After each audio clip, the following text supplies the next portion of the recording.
Assalamualaikum. Assalamualaikum warahmatullahi wabarakatuh. Alhamdulillah wassalatu wassalamu ala Rasulillah wa ala alihi wa sahbihi wa mawalah wa man tabi'ahum bi ihsanin ila yaumil qiyamah, amma ba'd. Baiklah anak-anak, khususnya kelas 3 SD Islam Az-Zahra Palembang, pada video pembelajaran ini kita akan bersama-sama mempelajari tentang surat Al-Fajr ayat 11 sampai dengan ayat 20. Ayat 11 Allah Subhanahu wa taala berfirman, a'udzubillahi minasyaitonir rajim. Alladzina taghaw fil bilad. Alladzina taghaw fil bilad, yang berbuat sewenang-wenang dalam negeri. Siapakah dia yang berbuat sewenang-wenang di dalam negeri itu? Ialah seorang penguasa, seorang pemimpin suatu kerajaan, pemilik suatu kerajaan, yaitu Fir'aun.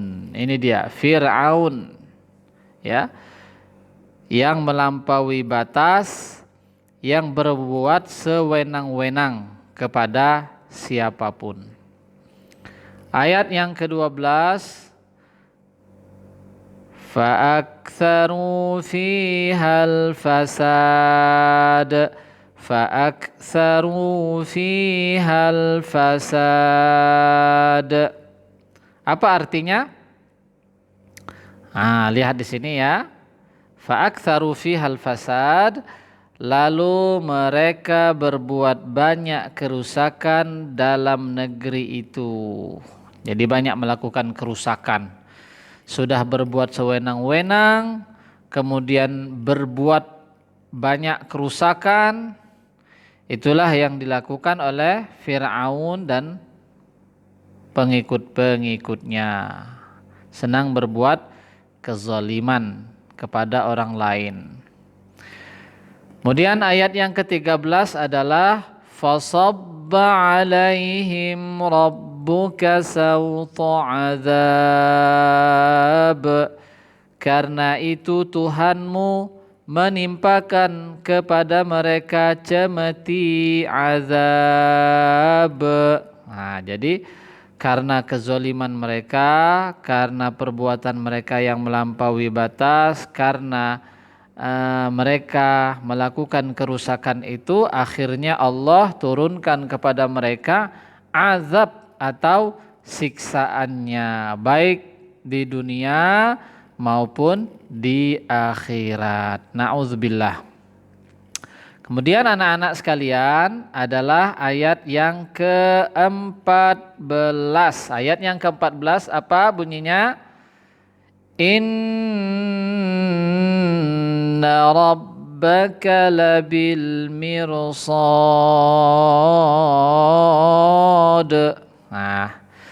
Sesungguhnya Tuhanmu benar-benar mengawasi. Jadi Allah senantiasa mengawasi setiap makhluknya. Allah senantiasa melihat setiap hambanya, setiap manusia. Apa saja yang mereka kerjakan, apa saja yang mereka katakan, ucapkan, semuanya dilihat dan diketahui oleh Allah SWT, serta dipertanggungjawabkan nantinya di akhirat di hadapan Allah Subhanahu wa taala. Fa ammal insanu idza mabtalahu rabbuhu fa akramahu wa na'amahu fa yaqulu rabbi akraman. Adapun manusia apabila Tuhannya mengujinya lalu dia dimuliakannya dan diberinya kesenangan, maka dia akan berkata, apa perkataannya? Tuhanku telah memuliakanku. Jadi maksudnya apa? Manusia itu mengira ketika ia mendapatkan kesenangan, ketika ia punya banyak harta, ketika ia memiliki kemudahan dalam hidupnya, ia kira itu adalah Allah memuliakannya. Dikiranya Allah memberikannya kemuliaan. Bahkan sebenarnya kesenangan, kenikmatan, kekayaan, kekuasaan itu belum tentu berupa kemuliaan dari Allah SWT. Bisa jadi itu justru azab, bisa jadi itu justru cobaan. Karena manusia itu ada yang diuji dengan kesenangan, kenikmatan, kekayaan, jabatan. Ada pula manusia itu diuji dengan kemiskinan, kesulitan, kesengsaraan. Siapakah di antara manusia yang bersyukur dan siapakah di antara manusia yang bersabar? Bersyukur ketika mendapat nikmat, bersabar ketika mendapat kesulitan. Jadi belum tentu kesenangan, kekayaan dan lain sebagainya itu, kenikmatan itu adalah kemuliaan dari Allah. Ayat yang ke-16, wa amma idza mabtalahu faqadara alaihi rizqahu fayaqulu rabbi ahanan wa amma idza mabtalahu faqadara alaihi rizqahu fayaqulu rabbi ahanan. Ya. Adapun apabila Tuhan yang mengujinya lalu membatasi rizkinya, maka dia berkata, Tuhanku menghinakanku. Jadi manusia itu berpikir ketika hidupnya susah, ketika hidupnya miskin, dikiranya itu Allah sedang menghinakannya. Padahal belum tentu. Bisa jadi justru Allah memuliakannya manakala ia bersabar dengan kemiskinan dan kesulitan itu. Baik, lanjut ayat yang ke-17. Kalla bal la tukrimunal yatim.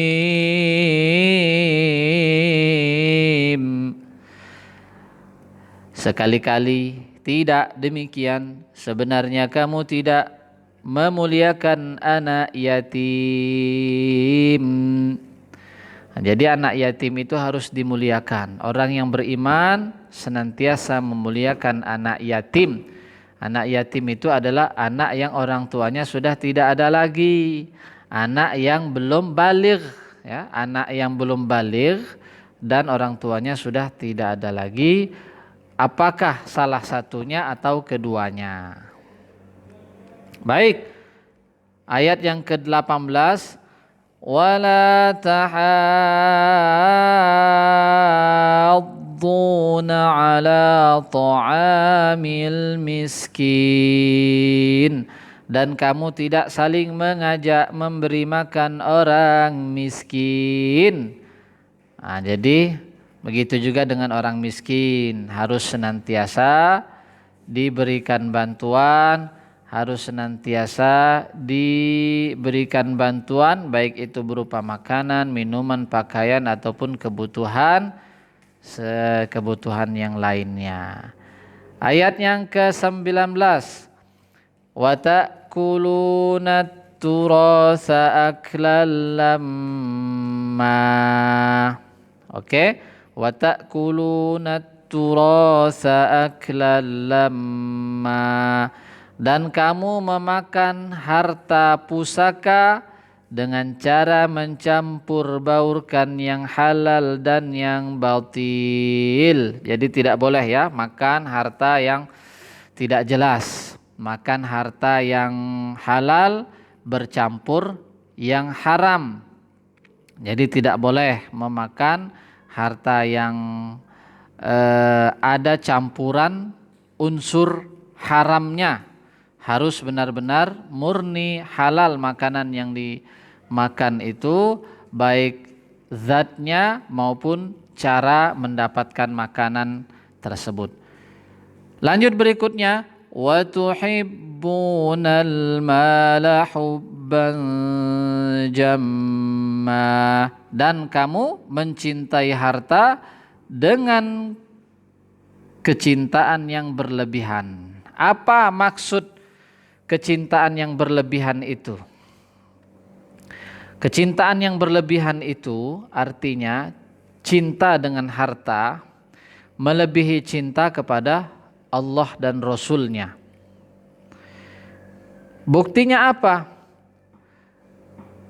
Senang menumpuk harta dengan cara yang haram. Menumpuk harta dengan cara yang haram. Jadi bukan berarti kita tidak boleh banyak hartanya, boleh banyak hartanya. Asalkan harta itu harus halal dan baik. Halal, baik dan barokah. Serta didapatkan dengan jalan yang halal.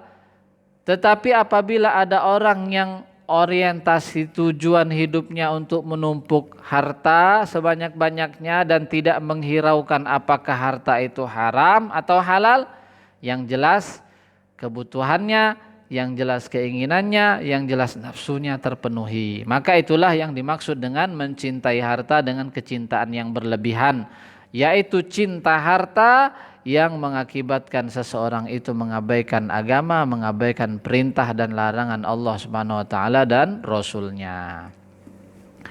Jadi itu anak-anak sekalian, pada kesempatan ini yaitu surat Al-Fajr, Surat Al-Fajr ayat 1 sampai ayat 11 sampai dengan ayat 20. Ayat 11 sampai ayat 20. Baik, sekarang kita akan membaca kandungan daripada surat Al-Fajr. Kita baca ya. Kita baca kandungannya. An-Nasa'i meriwayatkan dari Jabir. Dia berkata, Muaz pernah mengerjakan sholat, lalu ada orang yang datang dan mengerjakan sholat bersamanya. Maka Muaz memanjangkan sholat, maka dia mengerjakan sholat sendiri di salah satu sudut masjid. Kemudian dia kembali lagi dan sampailah berita itu kepada Muaz. Maka Muaz berkata, dia adalah orang munafik. Selanjutnya hal itu disampaikan kepada Rasulullah SAW.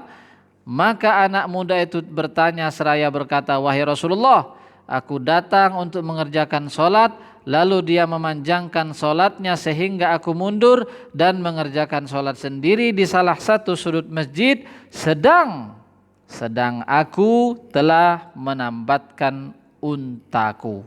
Maka Rasulullah SAW bersabda, apakah engkau ingin membuat fitnah, wahai Muaz? Mengapa engkau tidak membaca Sabbihisma Rabbikal A'la atau wasyamsi wa duhaha atau wal fajr atau wal laili idza yaghsha? Jadi ini tentang seseorang yang sholat, tiba-tiba ada orang yang ingin bergabung sholat dengan ia. Kemudian ia baca surat yang panjang-panjang, sehingga dengan panjangnya bacaan itu orang yang di belakangnya tadi, yang menjadi makmumnya tadi, itu berlari, tidak tahan, keluar dia dari jamaah dengan orang tersebut yang menjadi imam tadi. Maka di sini disesuaikan ketika kita menjadi imam sholat jamaah, maka hendaknya untuk yang membaca surat atau ayat yang ringan-ringan ya, yang ringan-ringan, jangan sampai memberatkan makmum. Baik, kecuali kalau sholat sendiri. Kalau sholat sendiri terserah mau panjang bagaimanapun boleh. Baik anak-anak sekalian, kita baca kandungan tentang surat Al-Fajr. Al-Fajr artinya waktu subuh. Al-Fajr artinya waktu subuh. Waktu subuh. Jadi ketika ada pertanyaan apa arti Al-Fajr, Maka jawabannya adalah al-fajar artinya waktu subuh. Yang dimaksud pada ayat ini adalah waktu fajar pada hari raya Kurban. Jadi ketika ada pertanyaan, apa yang dimaksud dengan waktu al-fajar pada surat al-fajar? Jawabannya adalah waktu fajar pada hari raya Kurban. Waktu fajar pada hari raya Kurban. Baik, lanjut. Mana tadi? Ini ya, hari raya Kurban. Dan malam yang 10 adalah 10 hari pertama bulan Zulhijjah. Bulan 10 hari pertama bulan Zulhijjah. Karena pada hari-hari tersebut tidak ada amal yang paling Allah sukai kecuali pada 10 hari awal dari bulan Zulhijjah. Hari yang ganjil adalah hari Arafah, sedangkan hari yang genap adalah hari yang nahar atau hari nahar. Yaumul Arafah jatuh pada tanggal 9 Zulhijjah, di mana umat Islam melakukan wukuf di padang Arafah sebagai rukun utama haji. Tempat berjumpanya Nabi Adam alaihi salam dengan istrinya Sayyidah Hawa setelah mereka dipindahkan oleh Allah dari surga karena satu kesalahan yang telah mereka langgar. Bagaimana dengan kita yang telah melakukan banyak sekali kesalahan? Baik, masih banyakkah ini? Ternyata panjang juga. Sebentar lagi ya. Oke, kita lanjut ke bacaannya biar tidak setengah-setengah pemahamannya ya. Pada ayat ke-15 sampai dengan ayat 16, sifat manusia ditampilkan oleh Allah Subhanahu wa taala. Apa artinya? Adapun manusia apabila Tuhannya mengujinya lalu dia dimuliakannya dan diberinya kesenangan, maka dia akan berkata, Tuhanku telah memuliakanku. Adapun bila Tuhannya mengujinya lalu membatasi rizkinya, maka dia berkata, Tuhanku menghinakanku. Padahal tidaklah demikian kecuali Allah ingin melihat siapakah di antara hambanya yang bersyukur dan bersabar. Oke, lanjut. Pada surah ini Allah Subhanahu wa taala pada surat ini ya. Allah Subhanahu wa taala juga mengingatkan kepada kita sebagai umat muslim untuk tidak berlebihan dalam urusan dunia. Foya-foya, pesta pora. Karena masih ada yang lebih bermanfaat lagi untuk kita lakukan dengan harta yang kita miliki. Sebelum Allah menggoncangkan buminya sebagai bukti hari pembalasan. Perlu kita sadari bahwa penyesalan kita untuk menjadi orang yang lebih baik bila hari pembalasan telah tiba, maka penyesalannya kita akan menjadi sia-sia.